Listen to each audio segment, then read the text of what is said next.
Bom dia, boa tarde, boa noite, caro aluno, cara aluna da FATEC Mogi das Cruzes. Aqui é o professor Luiz Carlos, da nossa disciplina de pesquisa operacional.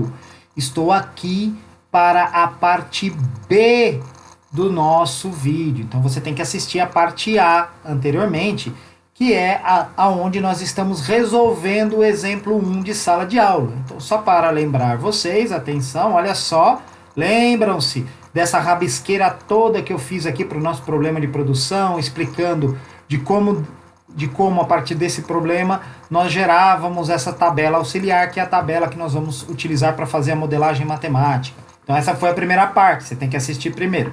E agora nós continuamos, né? Então, a partir de agora nós vamos fazer o seguinte: esta organização que você está vendo aqui, tá, é como se fosse um relatório para a resolução dos problemas de programação linear. Então, os problemas que vocês vão resolver, eles precisam passar por esses tópicos que estão aqui. Eu criei um template, um modelo de exemplo, e já está lá no seu material também, com a explicação de cada um desses tópicos. Então, vamos lá? Não se esqueça, você tem que ver a parte anterior. Então, continuando no nosso exemplo 1, o primeiro tópico, vou riscar aqui também. Cadê a minha canetinha aqui? Isso, ó. A primeira coisa que nós precisamos escrever nesse nosso relatório é o objetivo do problema. Muitas vezes o objetivo é aparecer explicitamente, como foi nesse caso aqui do exemplo 1. Outras vezes não. Você vai ter que deduzir ali do contexto qual é o objetivo. Mas o objetivo aqui é determinar as quantidades. A quantidade aqui é uma unidade de medida. Vai ter sempre que aparecer uma unidade de medida. Pode ser hectare, pode ser metro, enfim. Pode ser tempo, uma unidade de tempo. Depende do problema. Então aqui é determinar as quantidades de produtos P1 e P2 a serem produzidos e vendidos por dia de forma a maximizar o lucro. Este é o objetivo do problema. Então todo problema vai precisar ter a descrição do objetivo. Depois, ó, segundo tópico aqui que precisa aparecer no relatório. Quais são as variáveis de decisão? Então, conforme já vimos, as variáveis de decisão que nós batizamos de x1 e x2 são duas.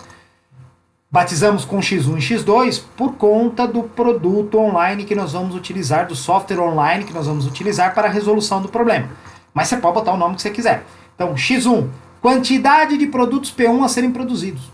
x2, quantidade de produtos P2 a serem produzidos. Então, as variáveis de decisão precisam estar claramente definidas com as suas respectivas unidades de medida, que nesse caso aqui é quantidade. No exemplo 2, por exemplo, será a quantidade de hectares que plantaremos para determinada cultura. Mas isso é no exemplo 2. Estamos aqui no exemplo 1 por enquanto. A tabela auxiliar é mais um tópico aí do seu relatório. A tabela auxiliar nós já fizemos no vídeo anterior e já chegamos à conclusão que a função objetivo vai sair desta coluna da tabela porque nos é perguntado a respeito do lucro. Muito bem. Próximo tópico, função objetivo. Agora aqui, total atenção de sua parte, pois esta é a parte de modelagem matemática, transformar o português no matematiquês. Demos um passo intermediário, que é construir a tabela, que vai nos ajudar a fazer isto. Essa é a parte mais importante. Depois, você vai perceber que basta jogar aqui o modelo matemático neste software online, que ele vai nos dar a resposta e teremos que interpretá-la naturalmente. Mas essa é a parte mais delicada. Então, vamos lá. Então, na minha modelagem matemática, só pode aparecer x1 e x2, que são as variáveis de decisão. Não pode aparecer outra variável. Se você sentir necessidade de outra variável durante a modelagem, é porque você esqueceu de designá-la aqui. Esta coluna, lembra que essa coluna é uma coluna auxiliar. Com essa coluna nós utilizamos, né, juntamente com essa segunda coluna aqui, nós utilizamos para construir a terceira coluna que estava implícita ao problema. Então vamos lá. Então essa coluna, ela é claramente uma coluna auxiliar. Isso precisa ficar claro para você. Naturalmente você me pergunta para esclarecer essa dúvida, caso ela exista, na aula online. Então vamos pegar essa primeira coluna, funcionários por dia, por produto, né? Então, vocês se lembram? Eu tinha, para fabricar o produto 1, eu precisava de um funcionário. Para fabricar o produto 2, eu precisava de 2 funcionários. E eu tenho no total 40 funcionários, no máximo 40. Então daqui já sai a primeira expressão matemática. Olha só. a expressão matemática é, ó, 1x1 mais 2x2 tem que ser menor ou igual a 40 funcionários, tá vendo? É a restrição, minha primeira restrição, tá certo? Depois, partindo aqui para a primeira, segunda, terceira, quarta coluna. Então, tá vendo? Escrevi aqui a primeira desigualdade relativa a essa coluna. Esta aqui é auxiliar, esta coluna é auxiliar. Então, vamos aqui para a próxima coluna aqui. Capacidade de produção por dia. Repare que eu não tenho um total. Isso aqui também é uma dica boa. Toda vez que aparecer um total, eu vou ter uma relação entre essas duas informações. E a relação está aqui. 1x1 mais 2x2 menor ou igual a 40. É uma leitura aqui da coluna. Tá? Então é uma relação entre as duas. Se eu não tenho um total para aquela coluna que eu identifiquei e construí, significa que essa relação ela é uma relação que diz respeito apenas à linha. Significa que do produto P1 eu vou fabricar no máximo 24 unidades. Então eu vou escrever isso. P1 menor ou igual a 24. Olha só que bacana. Tá aqui, ó.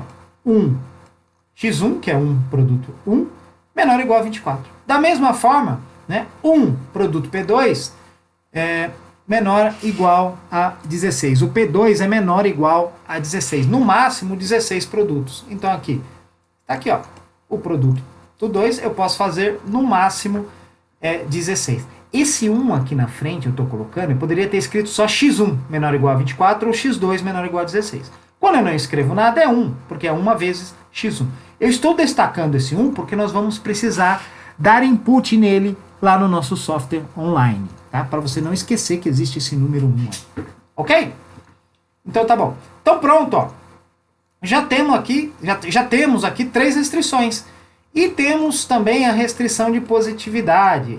O x1, que é a quantidade de produtos P1 que será fabricada, que é o que eu vou determinar, e a quantidade de produtos P2 que será fabricada e que eu vou determinar, tem que ser positivos. Eu não fabrico nada em quantidade negativa. Essa é a restrição chamada de positividade que vai existir para a maioria destes problemas.